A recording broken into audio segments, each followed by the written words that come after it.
지금까지 제가 이제 전체적으로 저희 공항에 대한 소개와 그다음에 저희 저희 채용 일정과 그런 좀 말씀을 드렸는데, 지금 이제 자세하게 말씀을 드리려면 굉장히 많은 내용들이 있지만 시간이 좀 제한되어 있는 관계로 큰 것들만 좀 짚어가면서 말씀을 드렸고요. 지금부터는 이제 제가 미처 짚어서 말씀드리지 못했던 말씀드릴 수 있는 정도 선에서 여러분들 질문에 대해서 답변을 좀 드릴 거고요. 이 질의 응답 부분에서는 이제 전체적으로 인사에서 주도하는 내용에 대해서 제가 좀 답변을 드릴 거고, 여러분들 이제 바로 전에 입사한 선배니까 어떻게 면접에 준비를 했냐라든지, 아니면 들어가보니 진짜 저기는 차장님 말씀대로인지 아니면 거짓말인지 이런 거 물어보셔도 되고, 그런 시간 갖도록 하겠습니다. 그래서 일단 좀 두 분이 골라주시고요. 네. 한국사. 이제 작년에는 저희가 이제 한국사를 포함을 해서 갔지 않습니까? 올해는 그 부분이 빠질 수도 있을 것 같아요. 근데 이제 아까 제가 말씀드린 것처럼 그 부분 외에도 지금 채용에 여러 가지 지금 변형되는 부분이 있어서 그거는 지금은 좀 정확히 말씀드리기는 그렇고, 한 이번 추석 지나고 10월 초 정도에는 제가 내부적으로 확정이 될 겁니다. 그러면 그때 공고문을 좀 확인해 주시면 좋을 것 같습니다. 네, 안녕하세요. 저는 굉장히 편한 복장으로 근무하고 창의적이죠. 농담이고요. 근무할 때는 뭐 정장을 입고 있지만 오늘 후배님들 앞에서 나선다고 해서 이쁘게 하고 왔습니다. 2014년도 하반기에 기술직으로 입사한 성균관대 기계공학부 공사학번 김재현입니다. 그리고 그 옆에 계신 미인이죠. 네, 저희 공사에 입사하려면 이 정도는 농담이고요. 네, 저희 그 인사팀에 작년에 이제 막내로 입사한 최정현 씨인데 본인 소개해 주세요. 네, 안녕하세요. 저도 옆에 계신 문재혁 씨랑 같은 그 2014년 하반기에 입사한 최정현입니다. 저는 성균관대 졸업생은 아니고 타 대학 졸업생입니다. 안녕하세요. 그래서 지금 이제 두 분 선배님들 제가 이제 소개를 드렸고요.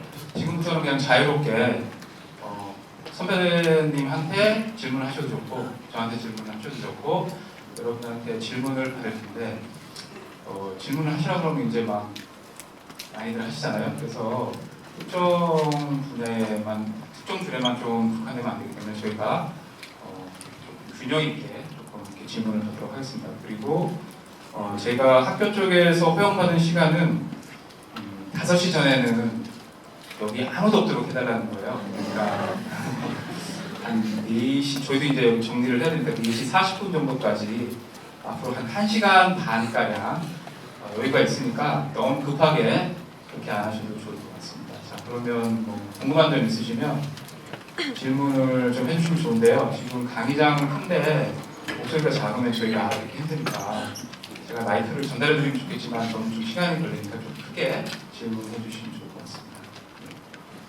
자, 그럼 제 눈에 바로 보신 남학생들.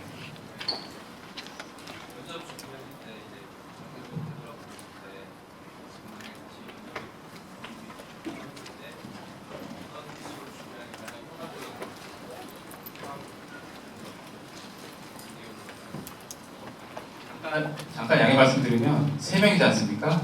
그러니까 누군지 지칭을 딱 해야 저희가 갈등을 안 하거든요. 네. 제가 해드릴까요? 그러니까 뭐 모교 선배님 아니면 그냥 선배님 아니면 이사장 이렇게 좀 구분해서 누구한테 질문을 좀 하고 싶습니다라고 하시면 좋을 것 같습니다.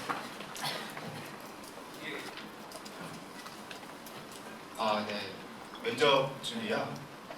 일단 저는 잠깐 소개를 하자면, 일단 사기업에서 이제 근무를 하다가 이직을 한 케이스인데요.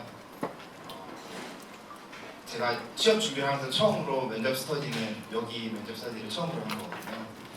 그만큼 좀 준비하실 분야가 좀 많고요. 특히 영어 관련된 면접이 있기 때문에 제 생각에는 한 번도 취업 스터디를 해본 적이 없는 저도 스터디를 한 만큼 좀 준비해야 될 부분이 많고, 또 열심히 준비하셔야지 합격할 수 있는 만큼 스터디를 일단 하실 거를 권장을 드리고요.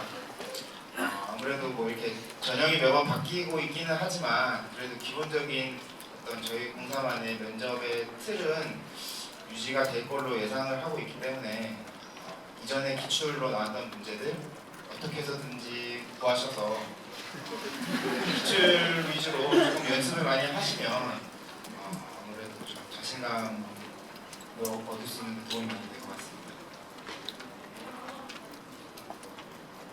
예.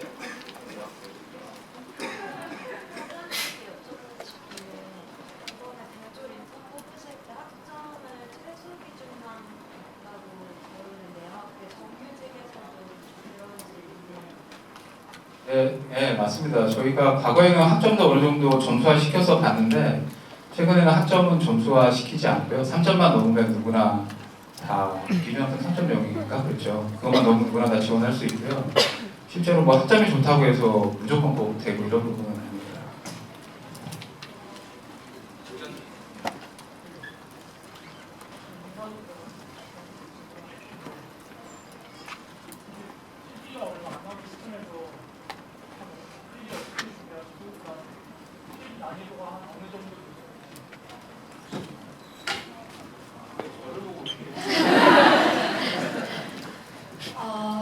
좀 필기 준비하면 또 드리고 싶은 말씀이 많은데요. 간단하게 말씀드리자면 예전에는 저 볼 때는 한국사가 있었는데 한국사를 우선 빼고 말씀드리면 전공 시험이 있고 지금 이제 직무 능력 표준이 NCS 기반한 시험이 있잖아요. 근데 그걸 각각을 준비하셔야 되는데 저는 저 스스로를 약간 문제 푸는 기계로 단련시키는 그런 연습을 많이 했어요. 이게 전공 시험은 제가 풀 수 있는 시간이 충분히 주어지는데 적성검사 그 시험 같은 경우에는 아주 짧은 시간 내에 최대한 많은 문제를 풀어야 되기 때문에 문제 유형을 우선 보자마자 이 문제는 이렇게 푸는 거다 단련이 될 정도로 저는 연습을 굉장히 많이 했습니다. 그래서 문제집도 시중에 있는 거는 제가 접할 수 있는 유형을 다 접해보겠다 그런 생각으로 풀어봤고요.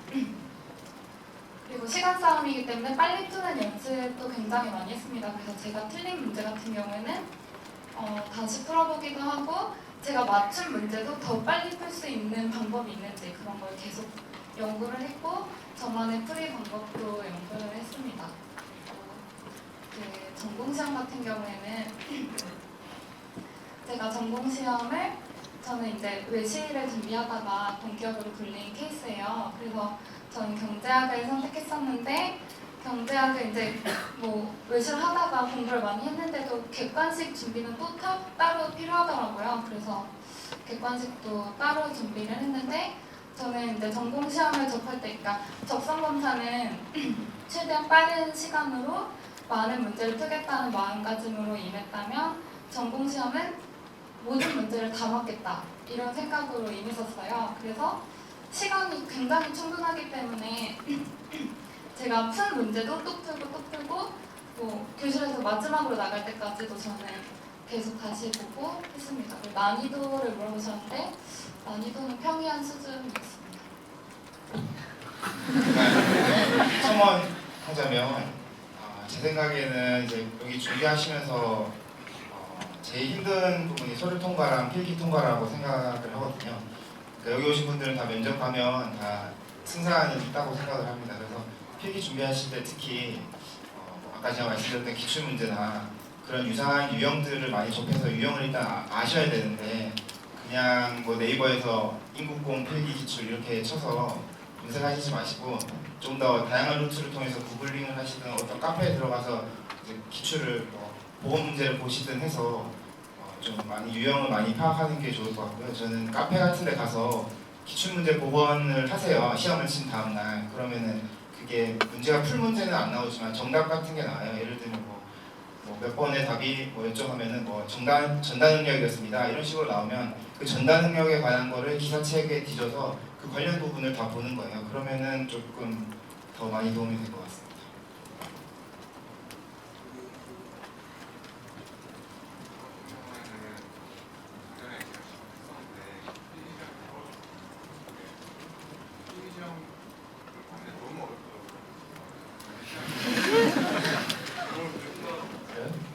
과목?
처음에 두 가지 질문에 대해서는 제가 간단히 답변드리면 말씀하신 적성 검사 문제는 저도 잘 못 풀었거든요.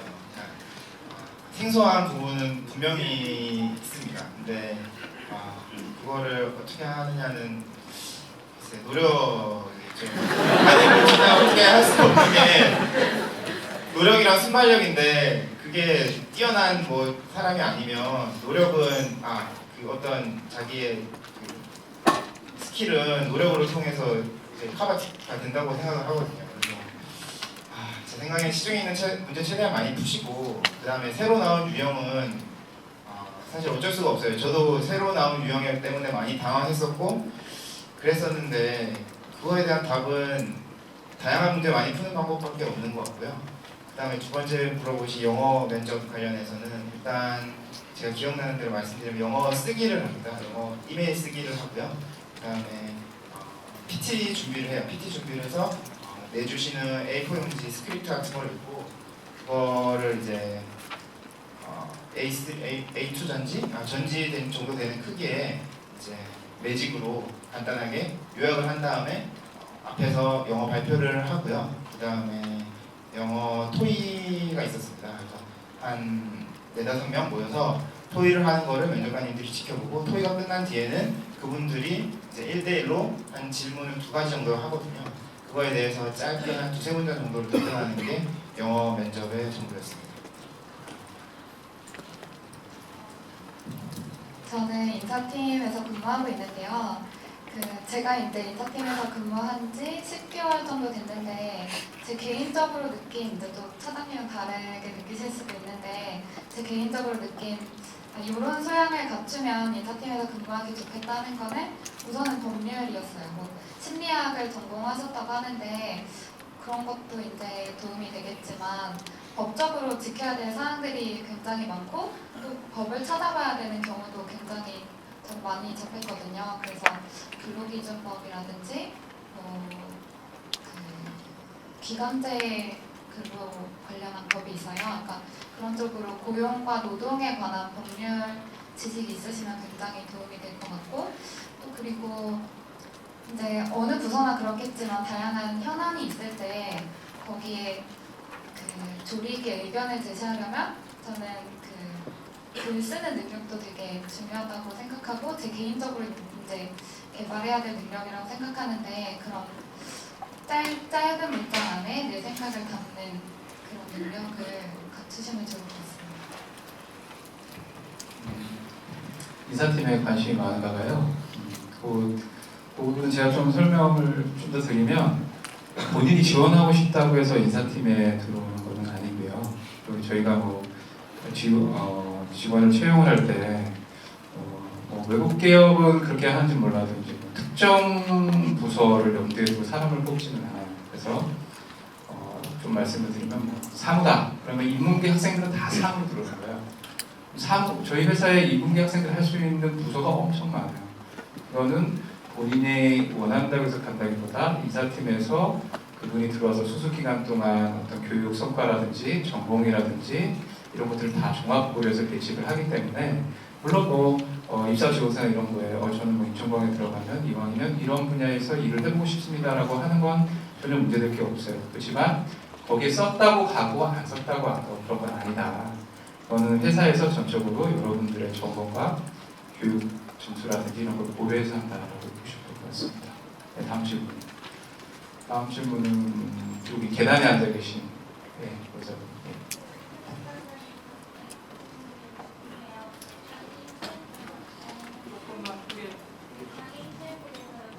네.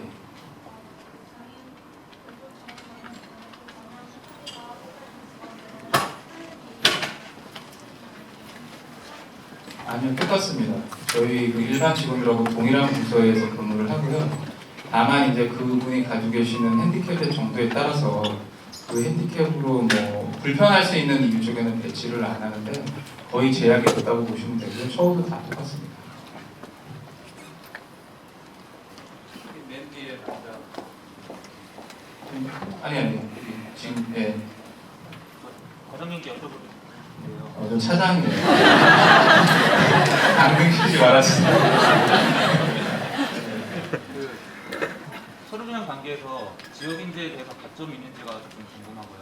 네. 지역인재가 그 인천에서 거주하는 사람 말고 인천 지역 대학을 나온 사람들 해당이 되는지가 좀 궁금하고요.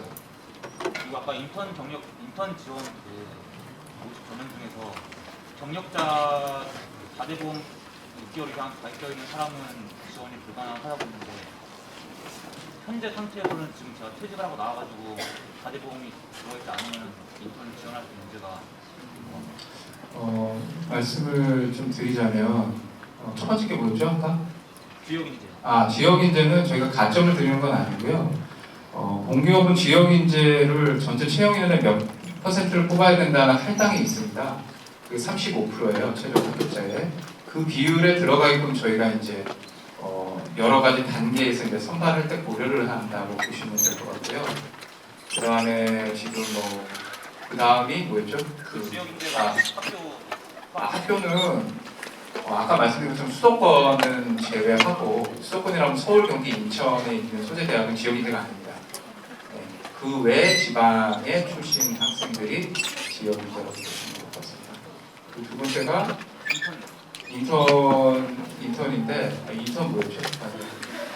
제가 경력 제가 여러분들 앞에 있으니까 이게 떨려갖고 싶어서 까먹네. 인턴 제도의 취지가 뭐냐면 다양한 많은 학생들이 적어도 공공기관에서 일정한 경험을 쌓게 해주자는 취지이기 때문에 저희 공사에 인턴으로 지원하기 전에 다른 데서 경력이 있는 분들을 또 채용하게 되면 한 번도 인턴 경험을 쌓지 못한 분들한테 기회가 안 들어가게 되기 때문에 그래서 저희가 이제 그런 제안을 가지고 있습니다. 여기 맨 뒤에 서 계신 분. 기계공학 전공하신 분한테 듣고 싶은데 저도 이제 이공계를 졸업해서 기술직을 지원하고자 하는 지원자인데 그 필기시험 난이도가 어떻게 되는지 솔직하게 알고 싶습니다. 왜냐면 공사권이시고 다른 사기업에서 일하시다가 오셨으니까 정보도 많으시고 지식도 많으실 텐데 학부를 다 졸업한 학생이 승산이 있는지 그리고 학부생이랑 석박사를 졸업하신 분들의 비율이 어느 정도 되는지 하자면 저는 당연히 학부 방금 졸업하신 분들이 더 유리한 시험이라고 생각을 하고요. 저는 그리고 또 정보가 없었어요. 저는 회사를 그만두고 지방에 있는 고향에 내려가서 그냥 집 앞에 있는 독서실에서 공부를 했거든요. 그러니까 정보를 통해서는 오직 그 인터넷을 통해서 정보를 얻었습니다. 그래서 아까도 말씀드렸지만 조금 더 많이 찾아보시는 노력이 필요하고요. 그리고 시험 얘기하는 거예요. 네네네. 이 필기 시험이요. 그래서. 네, 필기 전공. 필기 전공 시험의 난이도는 제가 다른 공기업이랑 이 공기업이랑 두 군데 시험을 쳤는데요. 난이도는 비슷했습니다. 네. 근데 유형은 좀 달랐고요. 근데 두 가지 공기업에 시험을 쳐보니까 겹치는 문제가 아무래도 좀 있더라고요. 그래서 혹시 공기업을 준비를 하시면 다른 공기업도 많이 지원을 해보셔가지고 필기 시험을 쳐보시면 어떤 유형 파악이나 조금 시험이 어느 정도 나온다라는 사실 감이 오거든요. 근데 만약에 그냥 여기 한 군데만 지원해서 그냥 시험 문제가 딱 앞에 나오면은 당황도 많이 하고 또 치기가 어려워서 그런 유형 파악이 좀 필요할 것으로 예상이 됩니다. 또 다른 질문 있었나요? 석박사. 석박사 비율은 제 동기 중에 기술직 중에 석사 한 명인 것 같거든요. 네, 석사 한 명 동기 중에 있고요. 기술직이 한 그래도 15명 이상 중에 한 명이라서 대졸을 아무래도 더 불리한 건 없는 것 같습니다. 그 부분은 인사담당자인 제가 답변 드리는 게 적당한 것 같아요. 일단 공기업은 기본적으로 그런 학력이나 연령 차별을 두지 않습니다. 물론 뭐 제 나이 또래가 지금 뭐 입사를 하다 그러면 조금 그렇긴 한데 그래도 제한은 없어요. 제한은 없고 30대 이제 특히 여성분들 뭐 30대여도 되나요? 30대에도 다 들어오는 친구들이 있고요. 그다음에 석박사라고 해서 배제되는 거 없습니다. 그리고 면접 단계 최종 임원 면접 단계 전까지는 블라인드입니다. 그러니까 여러분들 기본적으로 여러분들이 나이가 몇 살인지 어느 학교를 나왔는지 이런 건 안 봐요.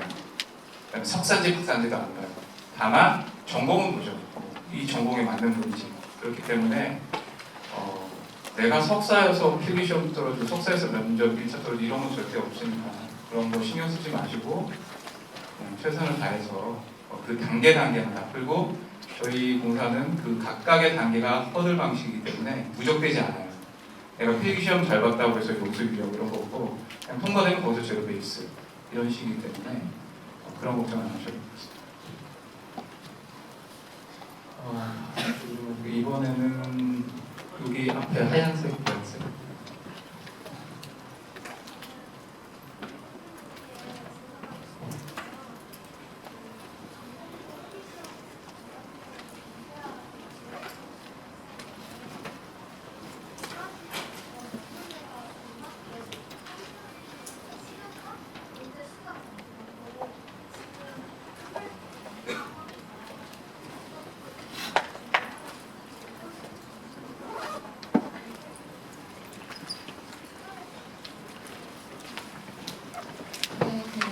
저는 작년 기준으로 말씀드리는 거고 올해가 꼭 작년이랑 똑같다고는 제가 장담할 수 없는데요. 작년 기준으로 말씀드리면 기억이 가물가물한데요. 1시간에 30문제 50문제.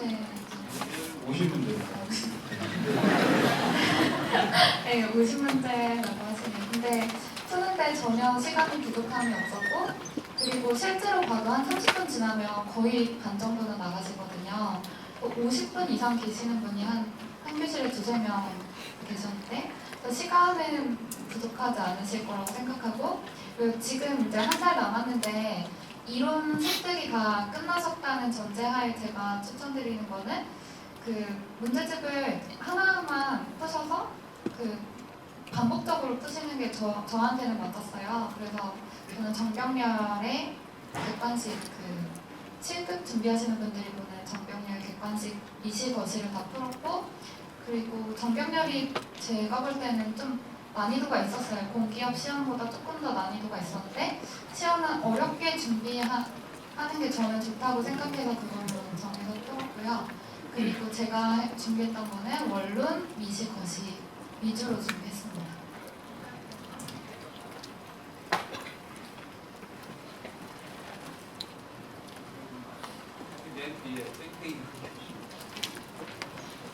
저는 사장님께 질문드릴까요?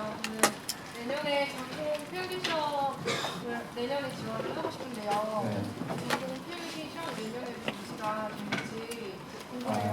올해 속도가 된다고 네. 생각이 안 들어서 전환을 해가지고 내년에 어떻게 될지 지금 시점에서는 저도 확답은 못 드리겠는데 아까 말씀드린 것처럼 공기업들은 정부에서 가이드라인을 만들면 따라가야 돼요. 그래서 지금 정부가 필기 시험을 보지 말고 직무수행 능력 시험으로 대체를 하라는 게 정부의 방향인데 언제까지 다 끝내라라고는 없어요. 그렇지만 이제 모든 공기업들이 그렇게 준비를 해야 되는데 그래서 이제 저희도 올해 이제 직무 기초 능력 평가라는 걸 도입은 했지만 직무 적성 능력 평가까지는 도입을 못하고 필기 시험으로 일단 갈 것 같고요. 내년 뒤를 지금 확정 짓기는 어렵지만 아마 바뀔 수도 있다. 이렇게 생각해 보시면 될 것 같습니다.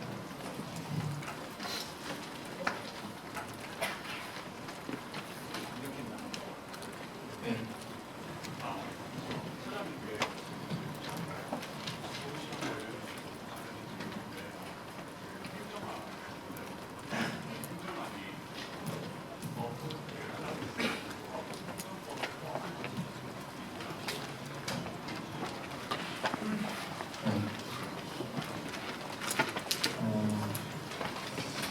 일단은 뭐 행정법 꼭 배제하진 않아요. 법에 관한 것도 살짝 물어볼 수는 있지만 뭐 그게 법학시험처럼 이렇게 나오진 않고 아마 시험 문제는 전체적으로 골고루 나오는 형식이 될 거예요. 그리고 아까 우리 여기 선배님이 얘기한 것처럼 7급 시험보다는 좀 수월해요. 수월한데 물론 이제 작년에 행정하기 좀 어려웠다고 하긴 하는데 그래도 그냥 일반적인 공기업 문제집 정도 수준이라고 생각을 하시면 되는데 뭐 본인이 조금 더 난이도 있게 공부해놓으면 좀 수월할 수 있을 것 같습니다.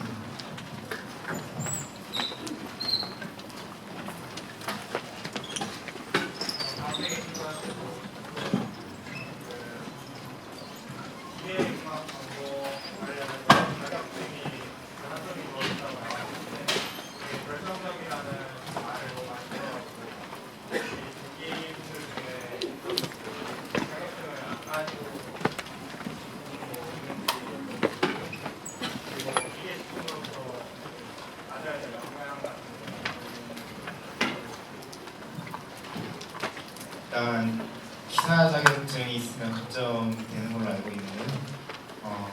동기 중에 기계직렬로만 치면 그래도 반 정도, 반보다 반 이상 네. 없는 친구도 분명히 있습니다. 그래서 그거는 없는 친구도 분명히 있다고 말씀드리고 싶고요. 그 다음에 기계직렬에서 가져야 될 역량은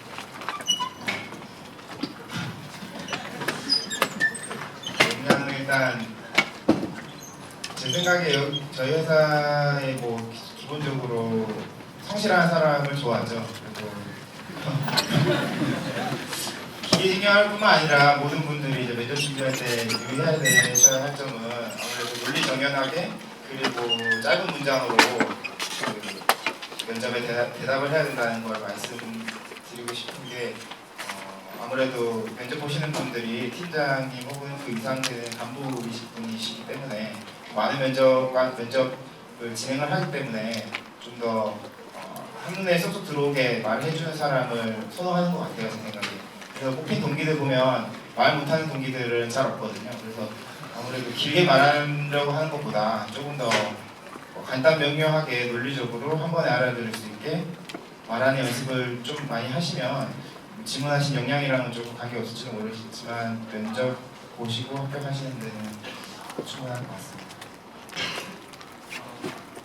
여기 가운데 계단에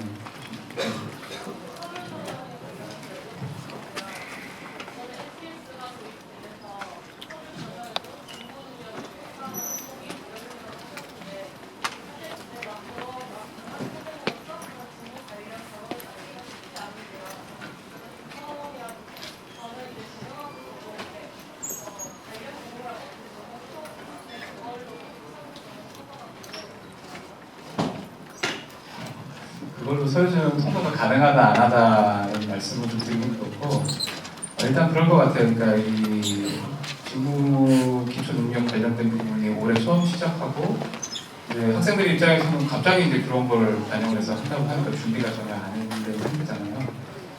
그런 가운데 이제 본인의 전공에 따라서 유사한 교육이나 이런 걸 좀 적을 만한 과가 있을 거고 그런 게 별로 없는 분들이 있을 것 같아요.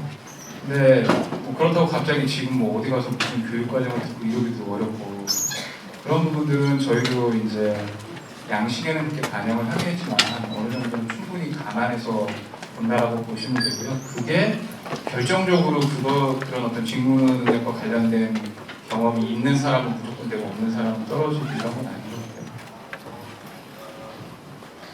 같아요. 너무 많아가지고 이번에는 여기 예.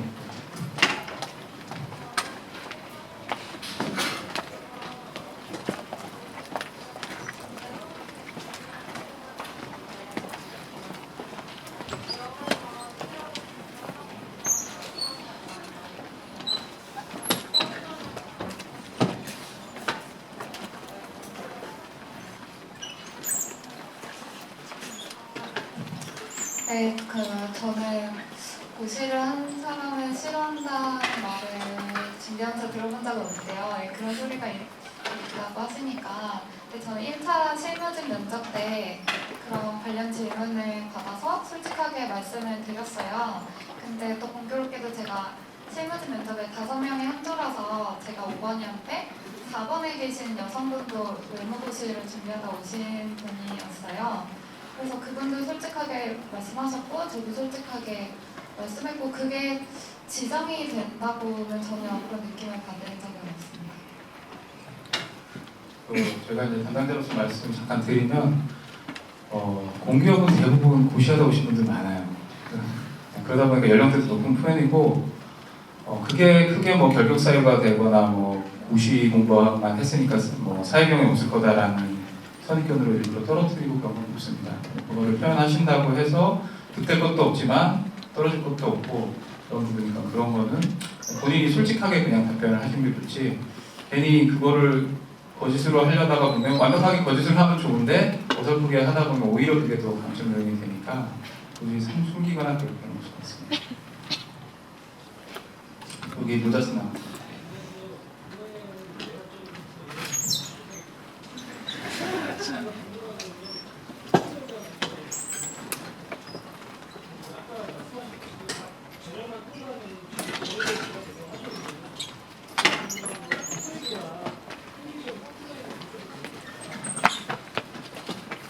알려드리기가 곤란한 질문이고요. 이제 그런 얘기가 많이 돈다는 건 알고 있어요. 시험공학공사 특히 이제 행정직으로 들어가려면 토익이 뭐 작년에 몇 점에서 끊겼더라 뭐 이런 얘기들 돌고 있고 뭐 기술직도 꽤 높아야 된다더라 있는데 어느 정도는 사실인 부분도 있어요. 경쟁이 워낙 치열하니까. 그리고 근데 그거는 매년 달라요. 왜냐하면 이제 저희가 특정 인원을 어느 정도 규모를 잡으면 거기에 대해서 이제 배수를 가지고 뽑기 때문에 그 배수를 어떻게 잡냐에 따라서 점수가 배수기 때문에 상대적인 거죠. 어느 선에서 끊기고 이런 것도 있는데 분명히 드리고 싶은 말씀은 특정 점수가 넘어야 되고 그 점수 밑에는 무조건 안 되는 그건 아니에요. 점수가 조금 낮아도 다른 부분에 강점이 있으면 되는 사람들도 있어요. 자격증이 됐든 뭐가 됐든. 그러니까 절대적인 점수에 연연하실 필요는 없어요. 다만 자기가 어느 정도 이상 점수를 받아놓으시면 좀 안심은 되죠. 네, 그런 부분도 있으니까 그렇게 그냥 이해를 해주시면 되고 필기시험이나 이런 것도 저희가 점수를 뭐 어느 정도다라고 따로 공개는 해드릴 수는 없고요. 네,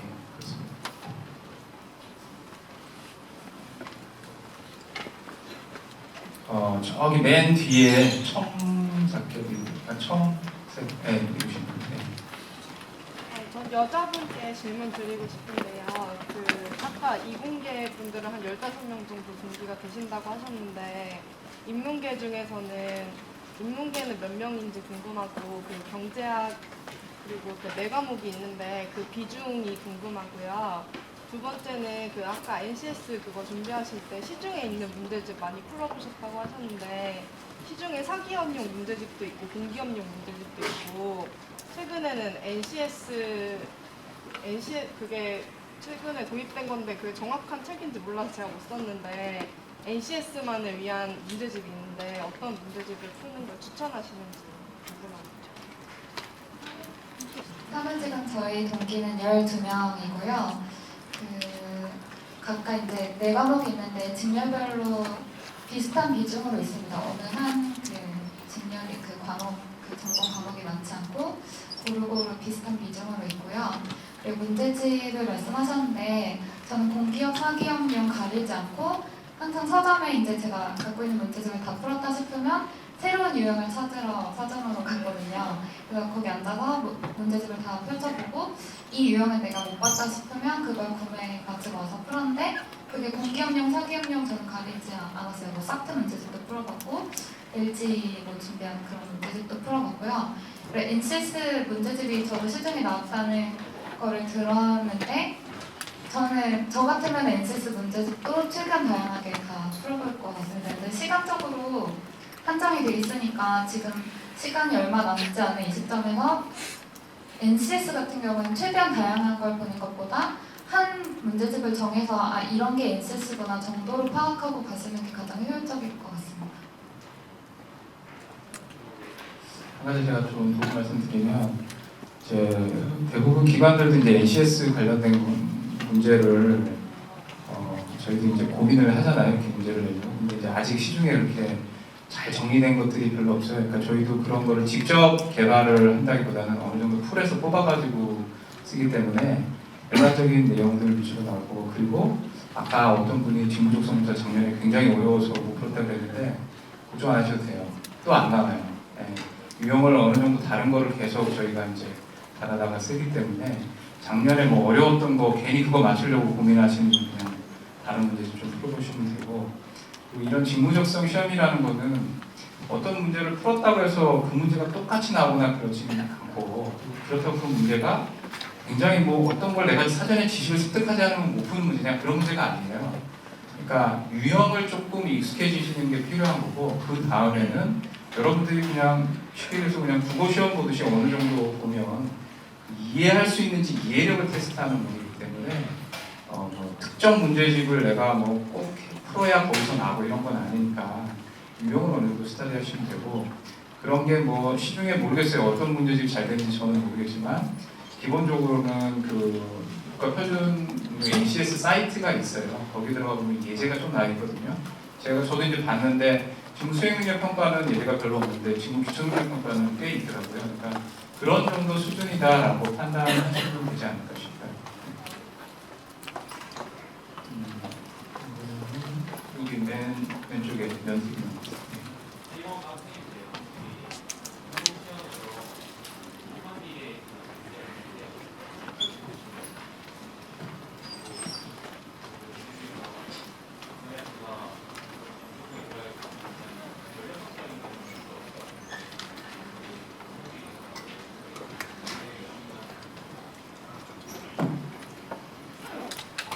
네, 일단 일반 기계 기사보다는 쉬운 편이고요.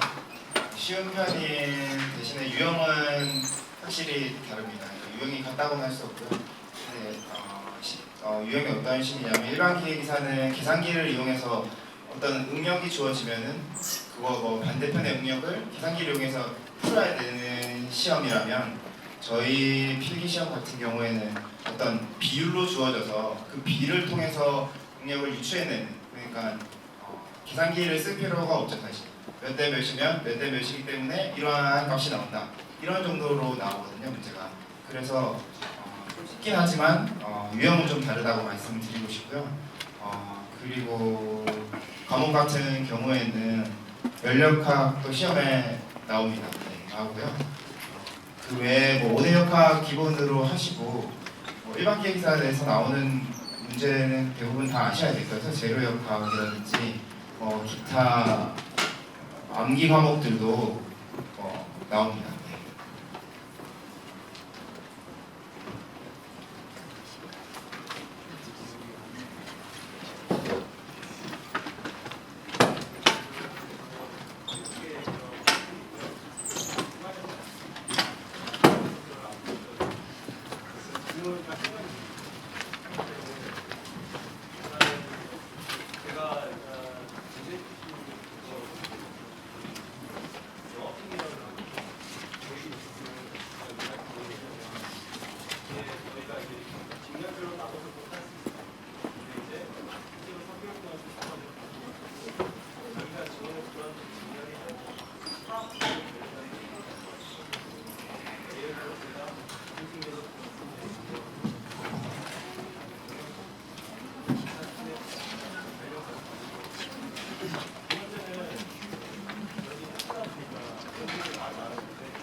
역시 현직에 계시는 분이 좀 구체적인데 일단 그 회사도 특정 분야의 전공자를 뽑는다는 얘기는 그 분야에 가장 적합한 사람을 뽑아서 적재적소에 배치한다는 게 기본 원칙이기 때문에 그 직렬을 뽑은 사람을 다른 부서에 배치하는 경우는 없어요.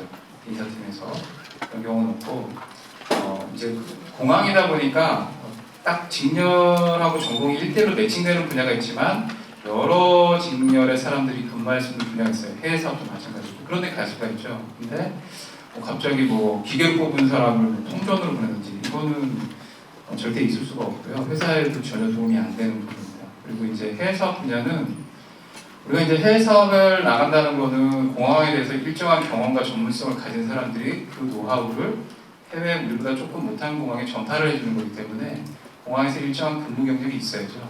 그래서 최소한 회사 입장에서는 미니멈 대리라 하면은 한 입사 한 5, 6년 차 이상.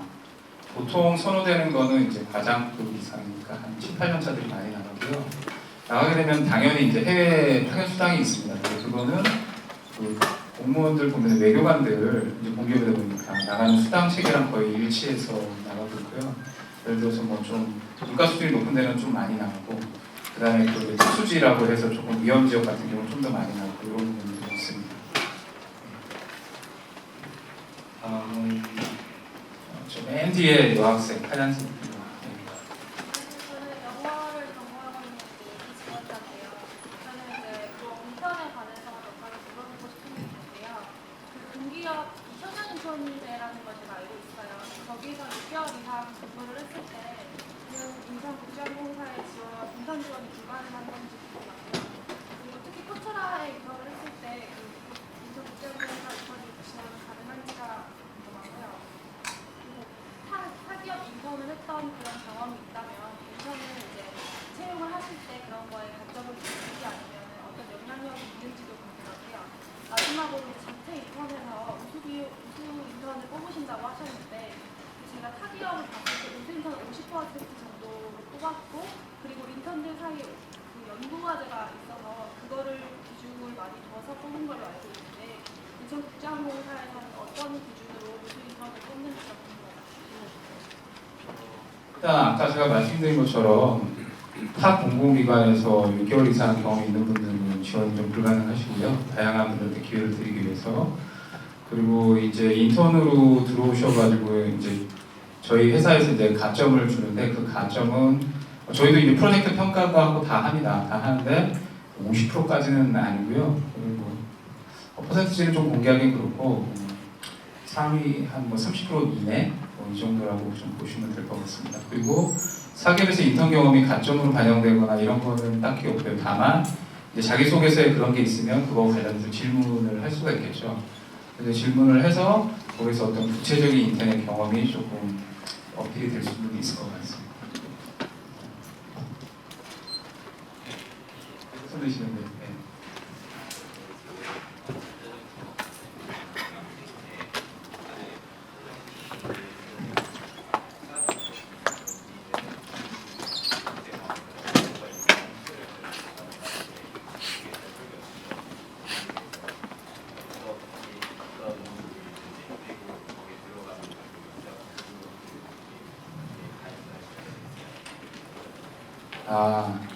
제가 전기 분야를 까먹었네요. 그러고 보니까. 네.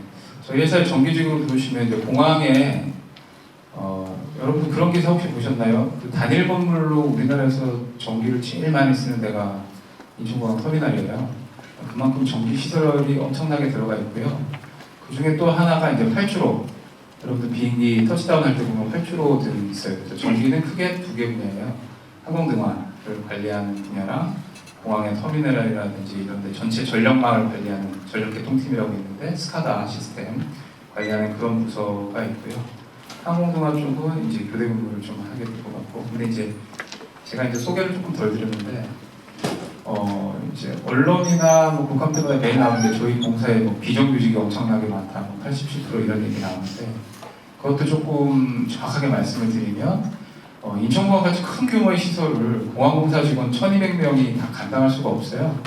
그래서 그 인원을 그 시설을 유지 관리하려면은 약 한 7, 8천 명이 필요한데 그거를 다 공사 직원을 뽑아도 되고 아니면 협력사를 두고 일을 할 수도 있는데 저희 공항 같은 경우는 최초에 아까 설립하는 당시에 정부에서 그간의 공격들이 워낙 방만하고 비대하니 이제는 아웃소싱을 전폭적으로 진행을 해라라고 해서 정부 정책에 의해서 저희가 협력사를 두고 있습니다. 한 45개 분야에 한 지금 6,700명 정도 되고 있는데 각각 다른 회사들이에요.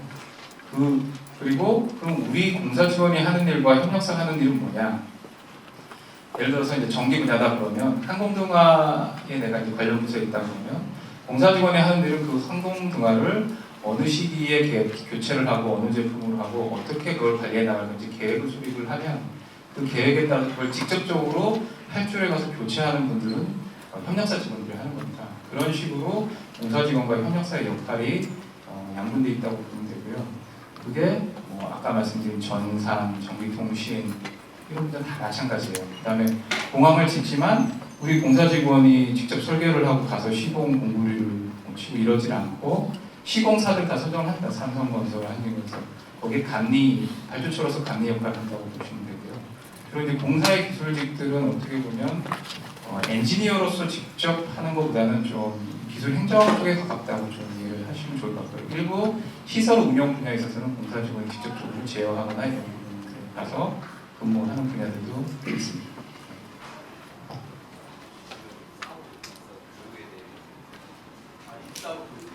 당연히 어느 회사나 입사를 하게 되면 기본적인 그 수습 기간 동안 직무 기초 교육을 받고 그 부서에 가면 거기서 자기 단계에 맞는 교육을 따로 다 받습니다. 직무 교육을. 그런 부분은 걱정 안 하셔도 될 것 같습니다.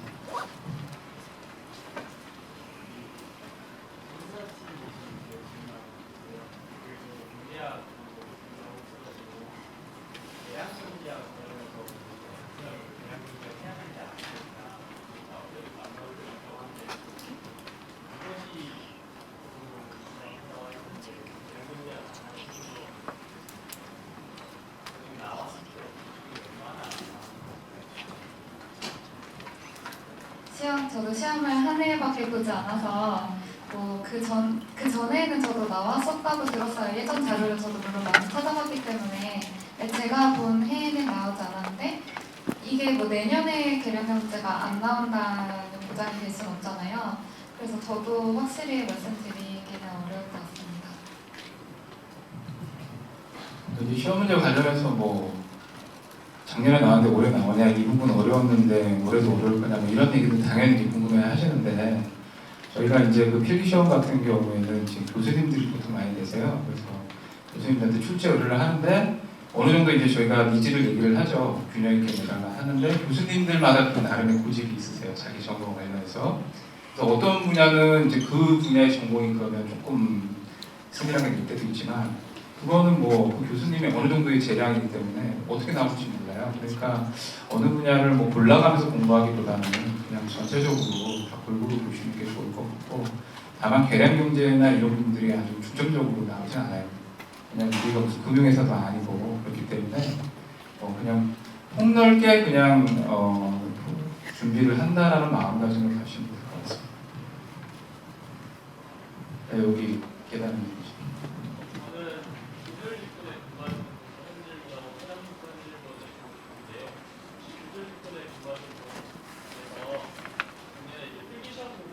일반 기계이나 필기를 공부했을 거라 예상하는데 제 필기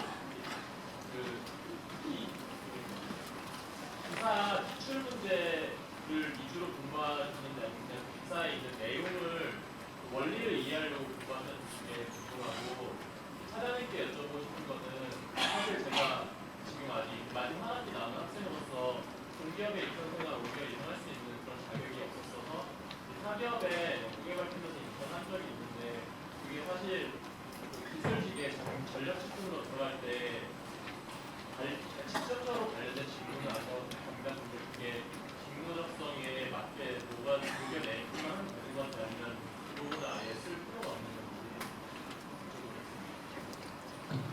일단 제가 먼저 답변 드리자면 물론 일반 계기사 책으로 일단 선 공부를 했고요. 굳이 따지자면 사실 이론도 중요하고 문제도 중요한데 굳이 비중을 따지자면 제 생각에는 문제가 더 중요하다고 생각을 하는 게 기사 책의 양이 너무 방대하거든요. 그 방대한 것 중에 중요한 거는 사실 저희는 잘 모르죠. 중요한 게. 그래서 문제를 통해서 중요한 부분을 알고 이런 응용이 되는 부분을 파악을 할 수 있기 때문에 문제 위주로 보는 게 좋으실 것 같고요. 그래서 그리고 또 필기 관련해서 계속 질문이 많은데 제가 공부했던 방법 잠깐 말씀드리면 일단 제가 4월경에 일반 계획에서 필기를 쳤는데 한 달 정도 준비를 하면서 필기에 대한 정리를 하고 필기 시험을 쳤고요.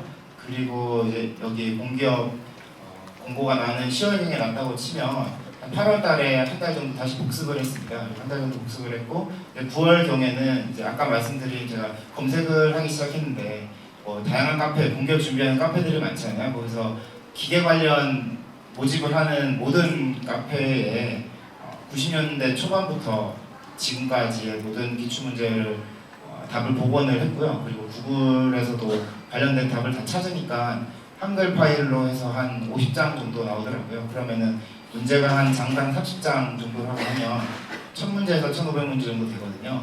그 답을 가지고 이 정도 수준으로 나오겠다, 이런 문제가 나오겠다를 파악을 한 뒤에 다시 그 일반 기기사 책을 보면서 그 답이랑 어떤 이론이랑 매칭을 시켜가면서 공부를 했거든요. 저는 개인적으로 그런 방법이 좋아요.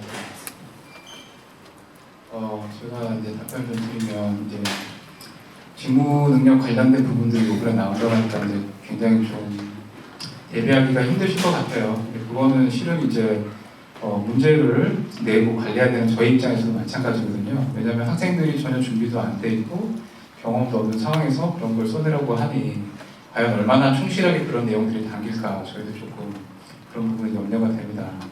그렇기 때문에 아까 이제 연구소 경험 말씀하셨는데 최소한 제가 봐서는 뭐 앞으로 한두 해 정도는 특정 직접적인 직무 수행 경력을 적는 부분은 많지 않을 거라고 생각이 돼요. 그러면 그런 가운데서도 나름대로 저희가 좀 판단을 하려면 여러 가지 본인이 했던 경험들을 그런 시각에 맞게끔 좀 풀어 써주는 게 굉장히 도움이 될 것 같고요. 그리고 이건 이제 좀 공통적인 얘기인데 어차피 필기 시험이나 뭐 중국 이론 능력 시험 객관식이니까 그거는 내가 습득한 지식이 나는 그때 어떤 순발력에 따라서 갈 수밖에 없잖아요. 사전에 좀 준비하기가 쉽지 않은 부분인데 여러분들이 거쳐야 되는 분야는 그거 말고도 이제 면접이라든지 다양한 그다음에 처음에 서류 전형 낼 때 자기소개서라든지 이런 부분들은 본인이 어느 정도 준비할 수 있는 부분이거든요. 그럼 그런 부분에서 과연 내가 어떻게 다른 사람과 좀 차별화를 줄 것인가도 좀 고민해보는 게 필요해요. 그런데 그 고민은 뭐 여러분들 쭉 그렇게 잘하오신 분들이니까 잘 하시겠지만 어떤 일반적인 내용보다는 나만의 경험을 뭐 나는 경험이 많아도 그걸 잘 못 풀어내면 아무 소용이 없어요. 그거를 조금 더 그 면접관이 흥미를 갖고 읽을 수 있게끔 좀 잘 이끌어주면 직무적성에 관한 부분이면 더 좋겠죠. 그래서 내가 지원하는 분야에 관한 경험이면 그런 것들이 최소한 면접이라든지 이런 부분에서는 그리고 답변할 때도 마찬가지로 그런 것들을 잘 정리했다가 답변할 수 있다면 도움이 될 거라고 봅니다. 저기 가운데 여학생. 네.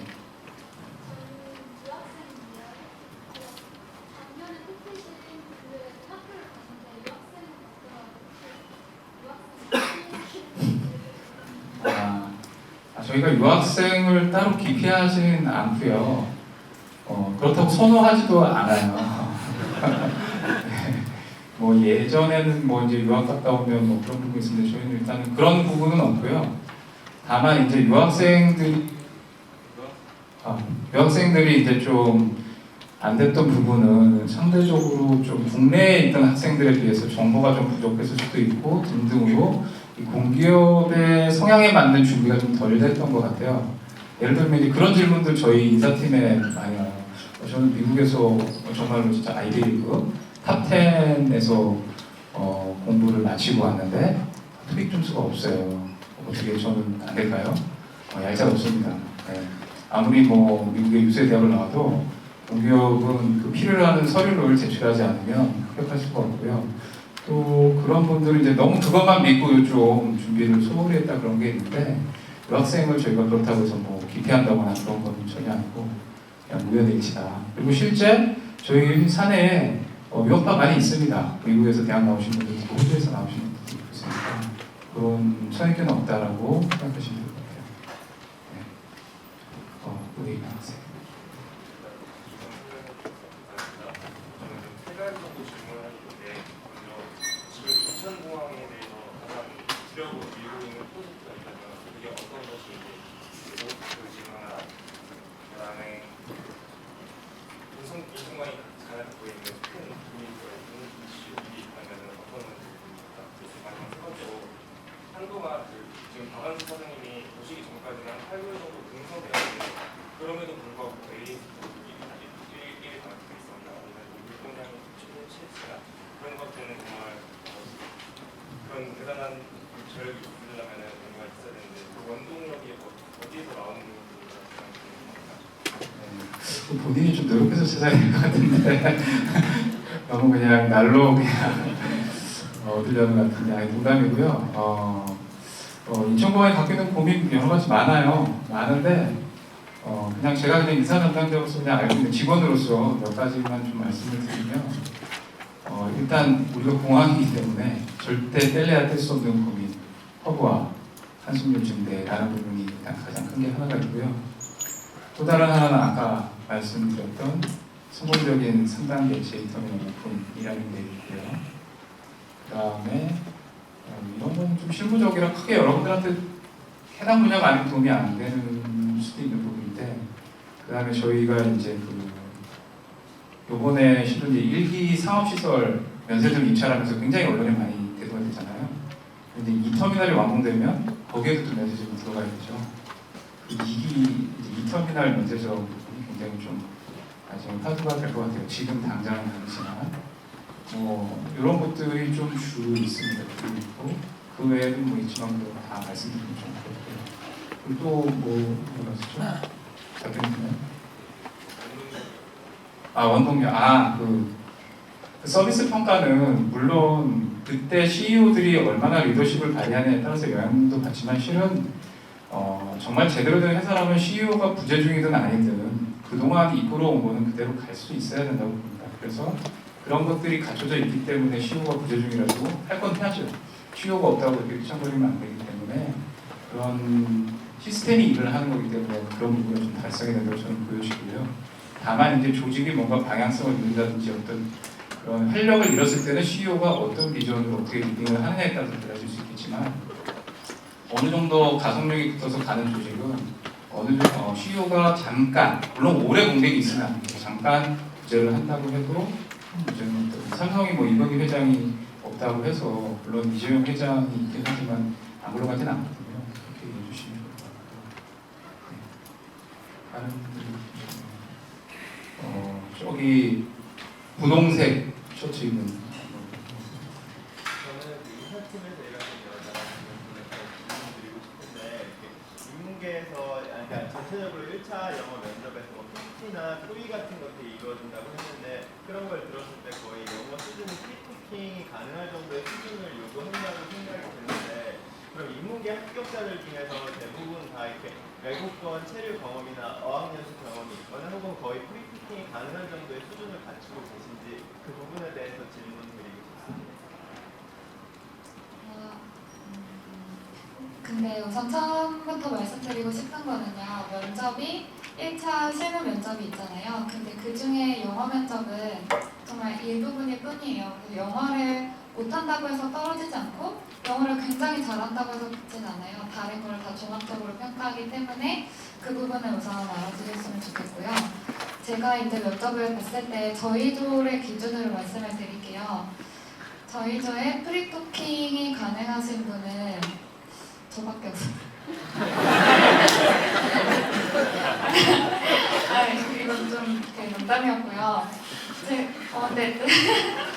제가 봤을 때 저희 사무직 동기들이 12명이라고 말씀드렸잖아요. 근데 그 중에 그 프리토킹이 가능한 사람이 저도 정말 그 방금은 정말 농담이었고요. 저도 프리토킹이 자신 있다고 말씀드릴 순 없고 다른 친구들도 마찬가지로 외국 체류 경험이 있는 친구들도 정말 극히 드물고 프리토킹이 가능한 친구도 제 머리에 딱히 떠오르는 동기가 없을 정도로 그렇게 영어 면접이 크게 당락을 좌우한다는 느낌은 받지 못했어요. 근데 그럼에도 불구하고 준비는 완벽히 해가야 하잖아요. 그래서 저도 물론 준비를 많이 했었고 다른 동기들도 마찬가지로 준비를 많이 했을 것 같습니다.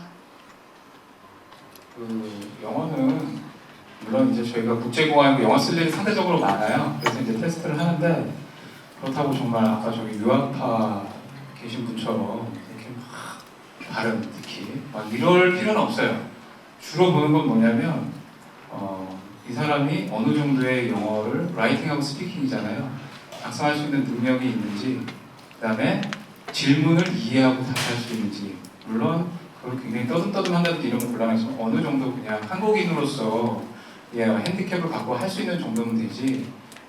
물론 유창하면 좋긴 좋죠. 그렇지만 그 유창하기 때문에 그걸로 인해서 아까 좀 얘기했는데 전적으로 합격이 보장되고 그런 건 아니고요. 영어는 그냥 문제 이해 능력과 원활한 그냥 커뮤니케이션 정도만 되면 된다. 발음이 조금 서툴러도 질문의 요지를 정확하게 이해하고 거기에 대해서 영어로 논리적으로 답변할 수 있는 정도는 된다라고 보시면 되는데 여기 계시는 분들 제가 봐서 다 하실 수 있어요. 다만 이제 뭐 어디서 차이가 나냐면 너무 긴장을 해가지고 제대로 이제 답변을 못하는 경우들이 있죠. 그러니까 이제 그래서 저희가 실은 이제 면접장에서 이제 들어가기 전에 좀 긴장을 풀어준다고 나름 하긴 하는데 그 차이가 좀 큰 것 같고 또 그렇게 해서 영어를 조금 못 봤다고 해서 그게 결정적이냐? 꼭 그렇진 않다. 영어 테스트는 그냥 국제공항에서 근무하는데 무난할 정도의 영어 실력을 갖췄는지 좀 보는 정도다라고 이해하시면 될 것 같습니다.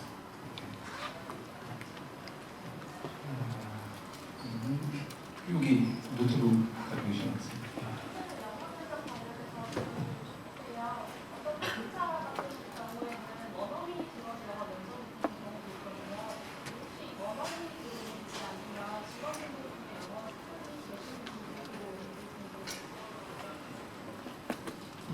그거는 그때그때 다를 수 있는데요. 저희는 굳이 뭐 원어민까지 안 넣고 보통 이제 통역대학원 통번역 하시는 교수님들 모시고 그리고 또 저희 내부에서 아까 얘기했던 해외 사업이나 국제협력 이런 쪽 영어를 좀 많이 쓰시는 쪽에 팀장님들이 주로 들어오세요.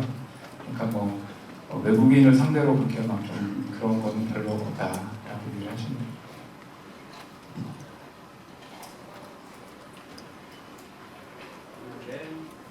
뒤에 보라색 이거 네, 지금 뒤돌아보시는 분. 네, 네. 정확한 부분은 아닌데 이제 시험 과정에서 학교별 TO가 있다고 지금 이제 맞는 정도인지 만약에 맞다면 이제 사무직 직원분들이 분들이 12명이라고 하셨는데 거기서 학교별 TO를 몇 명씩 하겠다는 목표로 거르는 건지 아니면 시험 프로세스마다 이렇게 TO별로 이제 거르시는지 그 어떤 공기업도 학교별로 TO를 두진 않아요. 네, 학교별로 TO는 전혀 없고 제가 말씀드린 것처럼 전공 빼고는 다 가린다고 말씀드렸죠. 그리고 실제로 이건 저희들끼리 하는 여담인데 공기업에 가장 들어올 확률이 높으신 분이 어떤 분이냐? 지방 소재 대학을 나오신 이공계열의 남학생이면서 약간 핸디캡이 좀 있으시면 거의 99.9% 가능합니다. 그러니까 공기업은 그 사회 형평적 채용이라고 해서 일정한 균형을 갖고 채용하는 게 정부의 목표가 있어요. 일로 다 있기 때문에 다 균형 있게 채용을 하지 그 와중에 뭐 어느 학교 출신 어느 학교 출신 이거는 있을 수가 없습니다.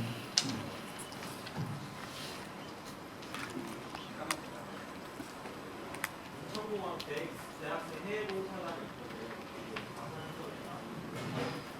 있던데 그런 것도 뭐 저희가 가점을 정확하게 주고 그런 건 없지만 그런 경험들을 나름대로 자기소개서나 이런 데 녹여내면 의미는 있죠. 근데 뭐 그게 직접적으로 그게 있으면 가산점이 있고 뭐 이런 부분은 아니에요. 이거는 여기 남았어요.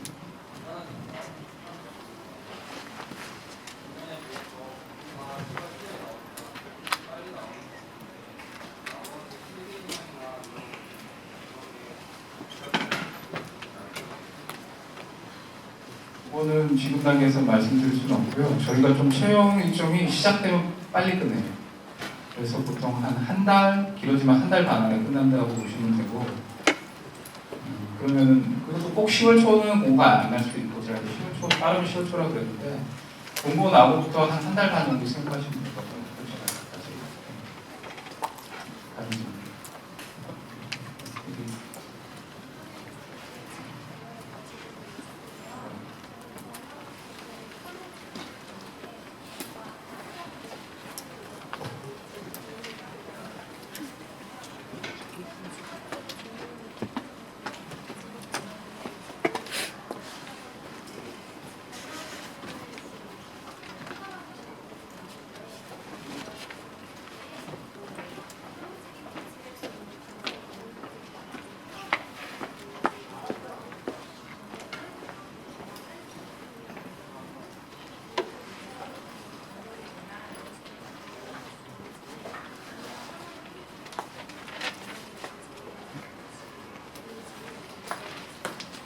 제가 보기에는 뭐 정답은 없지만 기본적으로 구체적인 걸 좋아해요.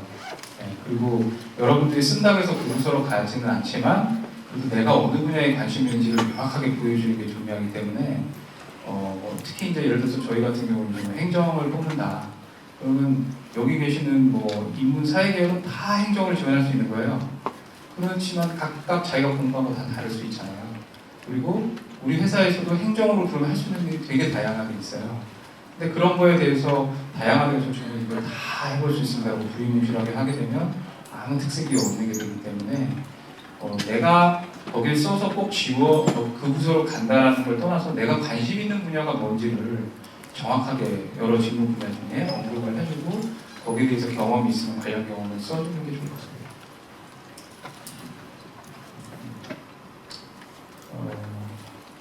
저기 맨 오른쪽에 그 줄무늬 질문하겠습니다. 차영이 계시는 그 토익 만점 그 서류 전형에서 그 자기소개서를 점수화시키는지 그리고 토익 내부적으로 그 만점의 기준이 있는지 여쭤보고 싶습니다. 일단 자기소개서를 뭐 직접적으로 점수화시킬 수는 없어요. 점수화시키는 건 아니고 그거는 이제 어느 정도 저희가 참고를 해서 좀 성의가 없다든지 이런 분들 이제 주로 이제 많이 걸러내는 경우 쓰고요. 그렇지만 자기소개서는 면접 올라가면 굉장히 중요하게 판단 자료거든요. 그걸로 많이 질문을 하고 거기서 뭔가 구체적인 것들이 있으면 그거 베이스로 질문을 해서 거기에 대해서 충분한 경험과 이런 거를 녹여낼 수 있으면 좋은 점수를 받을 거라고 생각이 되기 때문에 서류 쪽에서 조금 그게 직접적으로 연결이 안 되면 소위 수준 절대 안 되고요. 그다음에 또 뭐였죠? 토익은 저희가 뭐 만점이라고 얘기하는 점수가 있잖아요. 있긴 있지만 저희가 만점으로 뭐 관리하는 건 없고요. 저희는 상대적으로 배수라고 했잖아요. 그러면 한 명을 뽑는데 뭐 작년에 40배수 뽑다가 올해는 50배수다. 그러면은 어느 정도 토익 점수로 그거 쭉 봐서 50배수 안에 들면은 그 점수가 어떻든 들어오는 거고 그게 안 되면 떨어지고 이런 거기 때문에 특정 점수대가 정해져 있는 건 아니에요.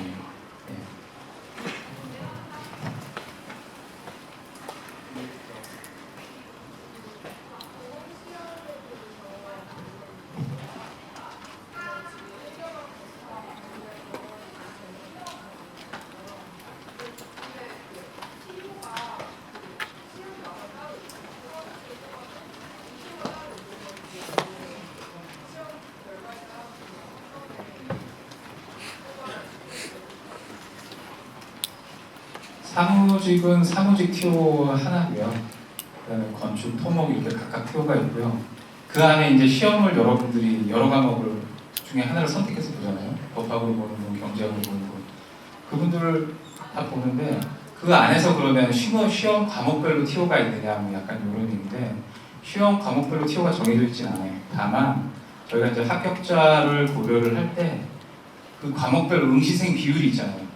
그걸 어느 정도 고려해요. 그러니까 예를 들어서 법학이 뭐 한 100명 지원하고 경제학은 2명 지원했는데 경제학을 5명 뽑고 법 5명 뽑으면 형평성이 안 맞기 때문에 어느 정도 그 당시 응시생 비율을 좀 감안한다. 그렇지만 정해져 있는 룰은 없다. 이렇게 보시면 돼요. 뒤에 충분히 네. 자격증 관련해서 사장님께 질문이 이게 아까 PPT 봤을 때 기계직군의 한국사 능력에 대한 가점이 안 쓰여 있어서 네. 기계직군은 한국사에 대한 가점이 없는지. 아니요, 그거는 뭐 직군에 상관없이 일단은 가점을 2개 내면 다 가지고. 그리고 기사를 갖고 있다고 했을 때 하나보다는 2개가 낫고 2개보다는 3개가 나은지. 어떤 게요? 기사를 갖고 있다고 했을 때. 그건 아니에요. 저희가 그냥 감안은 하는데 3개 있다고 해서 더 점수 주고 그런 건 아니에요. 대신에 이제 뭐 나중에 면접하거나 최종 결정 내리기 전에 한번 참고용은 될 것 같아요. 우리 뒤에 여학생. 네.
첫 번째 걸 까먹었는데 첫 번째가 뭐였죠?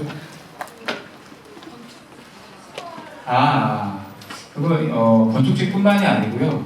그러니까 시설 기술직으로 들어오시는 분들은 딱 저희 공사는 크게 2가지라고 보시면 돼요. 기존 시설을 운영하는 그런 포지션하고 새로운 시설을 만드는 포지션, 건설부고, 그 다음에 그 특정 직렬이나 그게 상관없는 복합 직렬에서 해사업이나 뭐 주변 지역 개발 이런 데가 있는데, 해사업이나 주변 지역 개발은 신입 직원들이 가는 데가 아니고 양 분야의 경험 있는 사람들이 가게 되는 거기 때문에 여러분하고 상관은 없고요.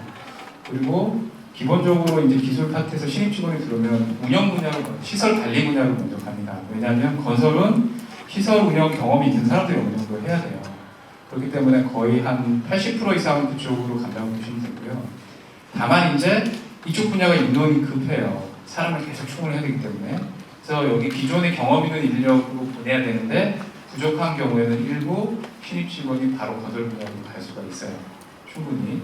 그리고 여러분들이 이제 자기소개서나 뭐 이런 데서 어필할 때는 그런 제한 줄 필요 없어요. 거기서 면접관들이 뭐 운영 분야 뽑으니까 운영 분야로 얘기하는 사람을 뭐 뽑아야지, 이게 아니고 여러분들이 왜 인천공항에 들어오고 싶어 하는데 내 관심 분야가 어딘지를 솔직하게 써주면 되기 때문에 저는 뭐 인천공항이 이터미널 건설한다는데 이터미널 건설에 새로운 로봇 나는 걸 해서 관심 있습니다. 그쪽에서 일해보고 싶습니다. 충분히 얘기해도 되고 운영 쪽에 얘기를 해도 되고, 그거는 여러분들이 그냥 판단하셔도 되지 어느 사이즈냐에 따라 갖고 점수가 차별화되거나 그런 건 아니에요.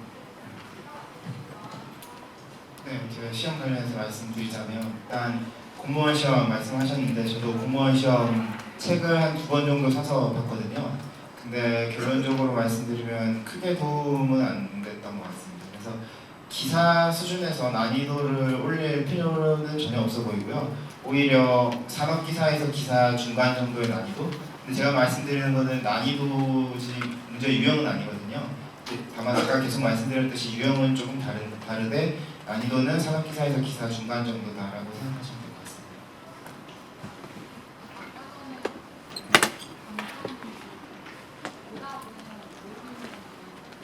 같습니다. 직무 적성 그거는 찍으시면 안 돼요. 네. 그러니까 그냥 모르겠으면 그냥 비워두는 게 차라리 나을 겁니다.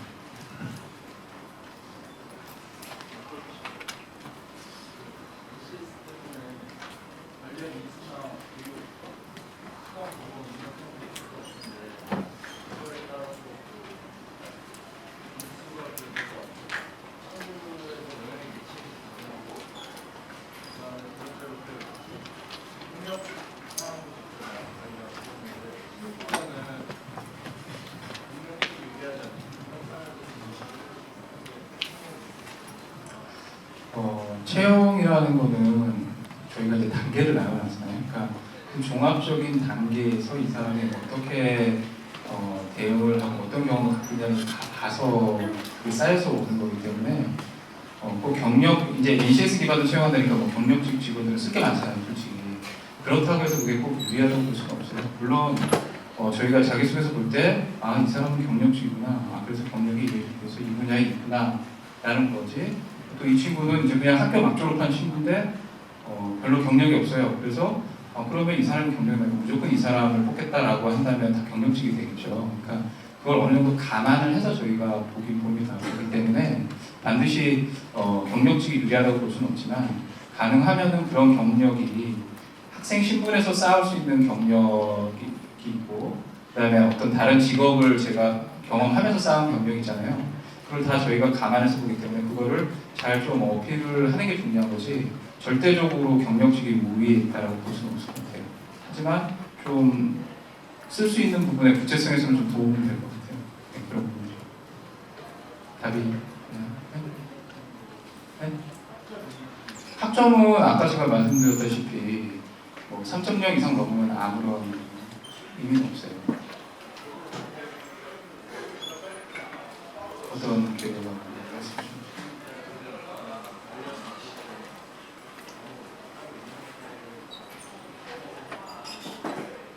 그게 기관마다 조금 양식이 달라요. 어떤 양식을 보고 그러시는지 몰라도 저희는 그렇게 과목별로 그런 건 아니고 자기가 이제 지원하려는 직무와 관련돼서 내가 어떤 교육 훈련을 받은 경험이 있으면 그 실적을 적으시면 되고요.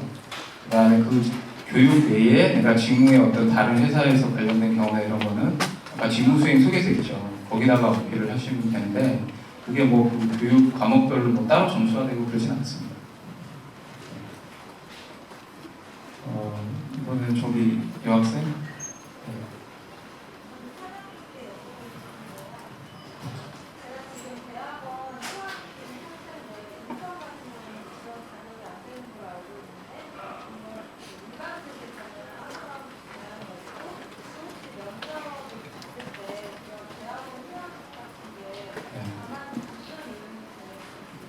그런 거 전혀 없어요.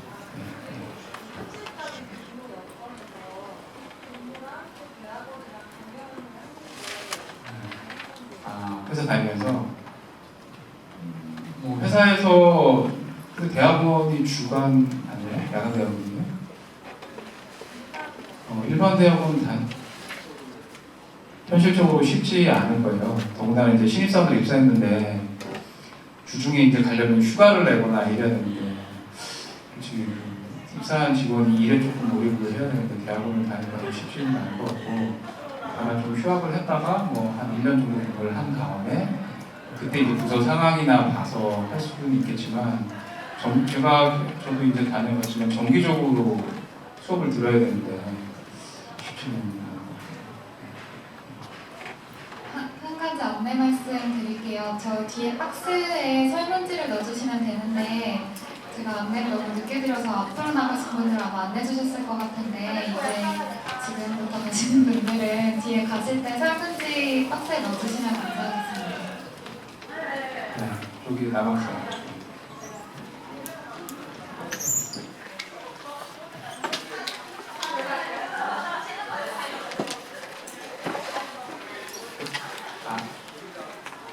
네. 걔를 반제사? 반제사는 저희가 지금은 채용 계획은 좀 없고요. 아까 이제 인터미널 오픈하는 시점에 그때는 아마 채용을 좀 할 것 같아요. 네,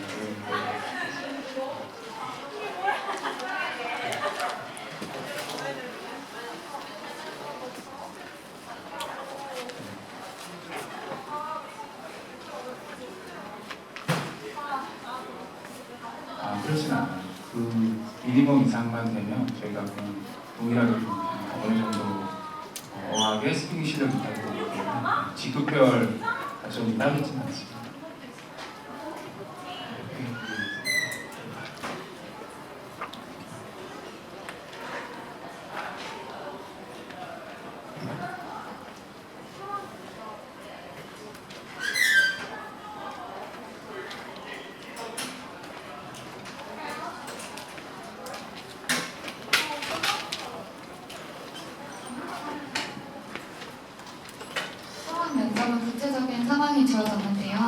있는데 제가 기억하기로 그 공항 내에 육아 시설이 있고 그리고 흡연 시설이 있는데 지금 공간이 협소하니까 둘 중에 뭐 하나를 없앨 거냐 뭐 이런 질문이었어요. 그래서 준비 시간은 15분으로 기억하고 있는데 그 15분 동안 아까 그 옆에 동기가 말했던 것처럼 전지에 그 뭐 개요를 적어요. 그리고 들어가서 제가 그거를 바탕으로 PT를 하는데 제가 한 가지 제가 이 팁을 준비해 왔는데 그 말씀드릴 그 기회가 안 돼서 말씀을 못 드렸는데 제가 생각할 때 면접에서 1차 실무진 면접에서 제가 합격할 수 있었던 이유는 좀 창의적으로 대답을 하려고 많이 노력을 했어요. 이것도 제가 운이 좋았던 게 제가 한참 대기실에서 대기를 하고 있는데 지금은 교육을 가 계신 인사팀의 모 차장님께서 들어오시더니 창의적으로 하라고 앞에 이제 그 다른 면접자분들이 너무 천편일률적으로 말하고 있으니까 창의적으로 답변하라고 하시더라고요. 그래서 제가 그때까지 생각하고 있던 거를 버리고 좀 더 창의적으로 생각을 하려고 해서 제가 그때 드린 답변은 뭐 면세점에 공간이 이제 뭐 많이 필요한데 그렇게 기호식 그러니까 자기가 사려고 저는 그때 담배를 예로 들었었는데 담배는 자기가 사고자 하는 게 정해져 있잖아요. 그래서 담배는 아예 그 공간을 없애고 1번 주세요, 2번 주세요 이렇게 해가지고 공간을 뭐 줄이겠다 이렇게 구체적으로 좀 답변을 드렸어요. 그래서 그렇게 해서 칭찬도 받았었고 제 개인적으로도 공항이 직면한 다양한 이슈들이 있는데 거기에 대해서 창의적이고 신입사원다운 그런 창의적인 해결 방안을 제시할 수 있으면 아마 좋은 점수를 받을 수 있을 거라고 생각합니다. 찾아가야 얼마나 창의적이었는지. 네, 그건 맞는 얘기고요. 그러니까 그거는 면접의 각 전형별로 다 마찬가지인 것 같아요. 그러니까 누구나 다 어떤 상황에 대해서 주어진 환경에서만 생각할 수밖에 없잖아요. 기본적으로. 근데 그 와중에 조금 다른 시각을 갖고 지시를 해준다면 실은 면접관도 예측하지 못한 답변일 수도 있거든요. 그렇지만 이게 그냥 엉뚱한 소리가 아니고 어느 정도 구체성이 있고 합리적이다. 누가 들어도 상식적으로 판단한다 그러면 그런 부분들이 충분히 없겠습니다. 그런 것들은 좋은 케이스인데 여러분들도 쉽진 않아요. 근데. 왜냐하면 그 짧은 시간에 주어진 상황 안에서 내가 그 문제의 원인과 해결을 찾기도 바쁜데 그걸 조금 틀어가지고 할 수 있는 게 쉽지 않기 때문에 그게 그만큼 어필이 되는 거거든요. 그러니까 그런 부분도 평상시에 조금 뭐 연습을 한다든지 그러면 좀 도움이 되지 않을까 싶네요. 네, 시간이 지금 뭐 계속 흘러서 한 4시 반 좀 안 됐는데 지금부터 딱 한 10분 정도만 질문을 더 받고 이제 질문을 좀 하겠습니다. 네, 여기.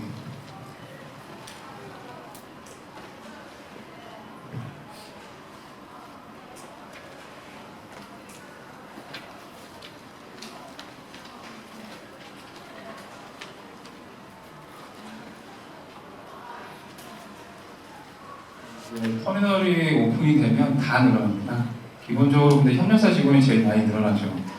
왜냐하면 터미널이 오픈이 되면 실제로 현장에서 예를 들면 뭐 터미널 청소를 해도 직접 청소를 할 사람이 더 필요한 거지 그걸 계획할 사람이 그만큼 더 필요한 건 아니기 때문에 협력사 직원이 지금 6,700명 얘기했는데 한 10,000명 가까이 늘어날 수도 있는 부분이고요. 다만 이제 공사 직원도 어느 정도 업무량이 같이 늘어나니까 늘어나겠지만 그게 뭐 일시에 뭐 100명씩 늘어나지 않고요. 그냥 조금씩 그 수요 맞춰서 매년 일정 인원을 뽑은 것 같습니다. 저기 가운데 여학생 네, 볼펜 주십니다. 네. 3명한테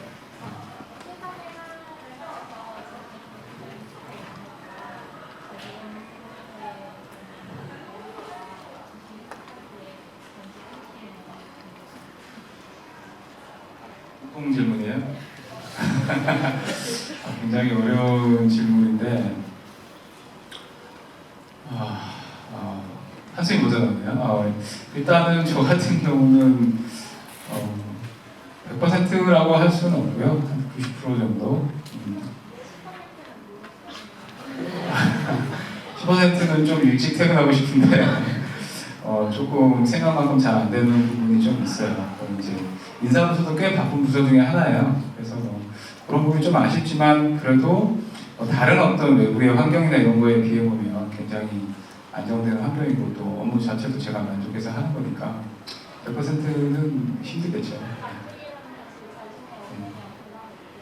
그럼 당연하죠. 네, 그러니까 여러분도 이제 어느 직장이 됐든 직장을 들어가시게 될 텐데 가기 전에는 많은 것들을 탐색하게 돼 있어요. 아, 이 직장은 연봉이 좋고 복지가 좋고 그렇지만 나중에 막상 들어가서 보시면 여러분들이 이직을 결심하게 만드는 제일 큰 이유는 뭐 월급 뭐 500만 원 더 주겠는데 돈 주고 복지가 뭐 주고 이런 게 아니고요.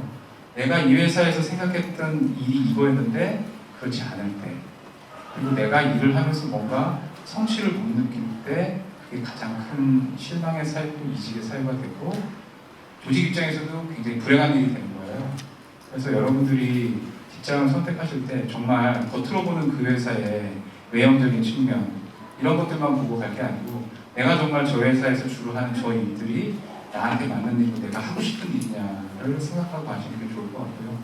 물론 그런 거에 상관없이 다른 수준이 좋으니까 그냥 만족하고 다닐 수도 있겠지만 조직 내부에 그런 분들도 일부 계세요. 그렇지만 그분이 과연 한번 회사 들어오면 공기업 같은 경우 직장 생활을 20년, 30년 하는데 행복하게 할 수 있을까라는 부분은 저는 그렇지 않을 거라고 생각이 되거든요. 그런 부분들은 여러분들이 어느 직장을 고민을 하시건 간에 가장 중요한 잣대로 고민하실 필요가 있을 것 같습니다. 다른 분들 생각도 다를 수 있습니다. 네, 저는 95점 정도 줄 수 있을 것 같고요. 5점 차장님께서 5점 더 준 이유는 저는 아무래도 다른 회사에 있다 보니까 대중군이 있어서 그때보다는 지금 더 만족하고 있기 때문에 95점을 줬고요. 추가로 한 말씀 드리자면은 그러니까 저는 제 생각에는 그 일터에 대한 그 장점이 있어야 된다고 생각을 하는데 저희 공사 같은 경우에는 인천국제공항이라는 일터가 주는 자부심, 뿌듯함, 성취감 그리고 이렇게 스트레스를 풀어주는 리프레시 효과가 있다고 생각을 합니다. 점심을 식사를 하고 이제 터미널을 한 바퀴 돈다거나 이렇게 주변 산책하고 있으면 괜히 기분이 사실 좋아지고 그리고 일에서 하던 스트레스가 사실 풀리거든요. 그거는 그냥 사무실에서만 24시간 일하는 것보다는 아무래도 조금 더 나은 점이라고 생각을 해서 그게 아마 저희 공사에 좀 다른 회사에 비해서 저희 공사가 가진 장점이 아닐까 그렇게 생각합니다. 저는 구체적으로 점수를 매길 수 없을 것 같은데요. 그 차장님이 말씀하셨다시피 인사팀이 제 생각에는 정말 손에 꼽히는 바쁜 부서라고 생각해요. 그래서 거기에 신입 사원으로 들어왔으니까 저도 마찬가지로 육체적으로도 많이 어려움을 겪고 있는데 저는 저희 회사가 너무 제가 오고 싶었던 회사고 간절함이 있었기 때문에 그런 그 많은 양의 업무가 주어져도 배우고 싶고 그렇지 저는 사실 지금은 밸런스를 회사 쪽에 더 두고 있어요. 근데 제가 앞으로 계속 다닐 회사이기 때문에 배우고 싶고 당연히 배워야 될 거라고 생각하기 때문에 지금은 밸런스를 추구하고 있진 않는데 거기에 대해서 불만은 없습니다. 근데 사람에 따라서는 여기 공기업이라고 생각해서 이제 편하게 칼퇴근하고 그런 생각을 가지고 온다면은 불만을 가지실 수도 있어요. 근데 저 같은 경우에는 불만은 현재 없습니다. 네.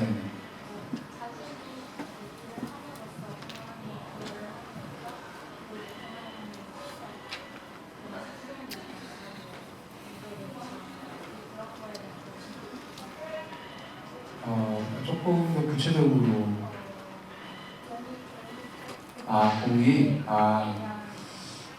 이제 공익이라는 부분을 얘기를 하자면 단순하게 뭐 사회원 활동하고 이런 거보다는 대부분의 공기업들이 하고 있는 그 업의 특성 자체가 공익적 부분을 갖고 있기 때문에 공기업이 유지가 되는 거거든요. 예를 들어서 사기업에 두면은 더 효율적으로 생산성 있게 할 수 있는 부분도 있겠지만 사익을 추구하다 보니까 전체 공기의 편익이 줄어드는 부분이 분명히 있어요.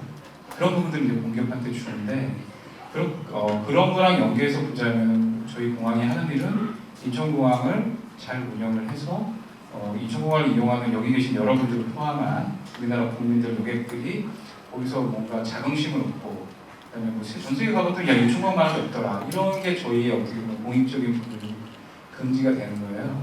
근데 이제 그런 부분들에 대해서 공기업 중에서도 다 다양하죠. 수도 있고 가스 있고 있는데 인천공항은 다행히도 국민들에게 어떤 밀접한 기초 서비스는 아니잖아요.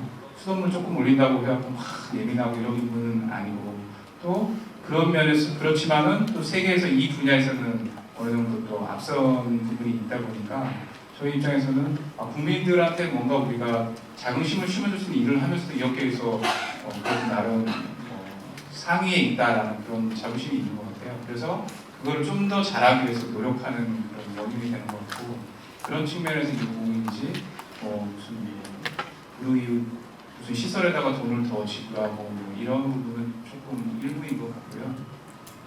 그리고 아까 말씀드린 것처럼 그럼에도 불구하고 저희가 굉장히 이익이 많이 나잖아요. 그런 부분들은 저희가 돈을 벌려고 막 그랬다기보다는 워낙 저희가 가지고 있는 이 섹션이 매력이 있는 분야다 보니까 이제 그 민간 부분에서 많이 좀 비딩을 해서 그런 부분이고 저희 공사에서는 그런 이익을 가지고서 저희 입장에서는 솔직히 6천억 이익이 난다고 해서 저희 직원들이 월급 올라가는 건 하나도 없어요. 그렇지만 우리가 다른 공기업에서 그런 이익을 창출해서 그 여유 재원을 갖고 시설 투자도 하고 그래서 이 터미널도 짓고 또 더 좋은 공항이 되고 정부에도 기여한다는 게 자부심인 것 같습니다.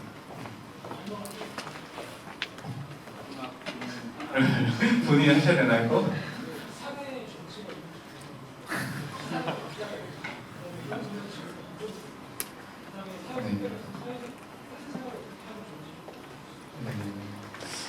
어려운 질문인데 사내 정치 없다고 하면은 거짓말이겠죠. 어느 조직에는 조금씩 있어요. 근데 제가 분명히 말씀드릴 수 있는 건 공기업은 상대적으로 그런 부분에 영향력이 약해요. 사기업에 비해서. 왜냐하면 프로세스가 대부분 다 오픈되어 있고 그런 부분들을 내부에서 통제하는 프로세스가 많다 보니까 없지는 않지만 사기업이나 이런 데 비해서 굉장히 약하고 투명한 편이고 특히 저희 공사 같은 경우는 더더욱이 그렇다고 볼 수 있고요. 국정감사 보시면 알잖아요. 저희 굉장히 타겟이 돼서 엄청나게 견제를 많이 받습니다. 그래서 그런 부분은 저희가 굉장히 투명하다고 좀 말씀드릴 수 있을 것 같고 그 다음에 이제 직장에서 마지막은 뭐죠? 사내 왕따를 어떻게 개념을 줘야 될지 모르겠어요. 사내 왕따 같은 거는 제가 알기로는 일단은 없고요. 왕따라기보다는 이제 직장도 조직이고 사람으로 구성이 되어 있잖아요. 다양한 성격의 사람들이 있어요. 근데 아까 이제 인재상 저희가 말씀드렸지만 어느 기업이나 가장 기본은 성실하고 일단 무난한 사람이에요. 성실하고 무난하다는 건 그냥 복지부동하는 얘기가 아니고 주변 동료랑 원만하게 인간관계를 이끌어가면서 그 와중에 자기가 창의성도 발휘하고 열정도 있고 이런 사람을 원하는 거지.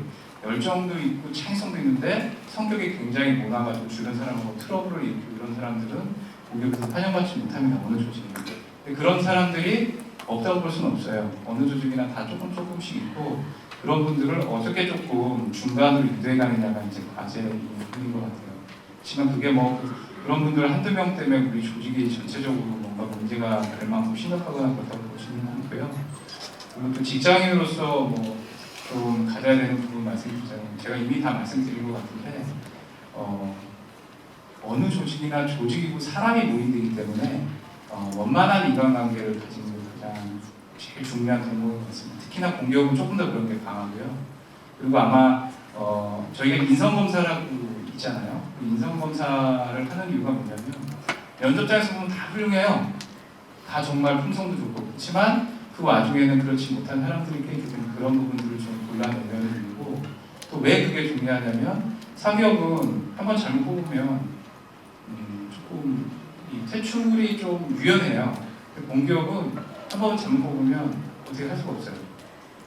좋든 싫든 30년을 그분하고 같이 근무를 해야 되고 그분이 조직에 나쁜 영향을 미쳐도 일정 부분 끌고 갈 수밖에 없어요. 공무원에 있는 공기업은. 그러다 보니까 지금 정부에서 공기업도 그런 부분들을 조금 유연하게 할 수 있게끔 법을 지금 만들겠다고 하는 부분이 있을 만큼 그만큼 이제 공기업에서는 어떤 조직원들의 인성이라는 부분이 중요시된다 이렇게 이해하시면 될 것 같고요. 그런 부분들을 직장생활 하시면서도 항상 잘 조화롭게 동료들하고 어울리는데 포커스를 많이 두시는 게 좋을 것 같습니다.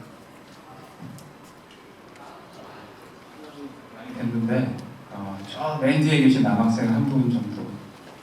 그러니까 자기소개서에서 점수를 따로 안 주시고 면접에서 활용한다 하셨는데 그럼 서류 전형은 토익 점수랑 자격증 가점으로만 이렇게 통과를 시키는 건가요? 저희가 아까 말씀드렸죠. 그 서류 전형 할 때 자기소개서를 안 보는 건 아니에요.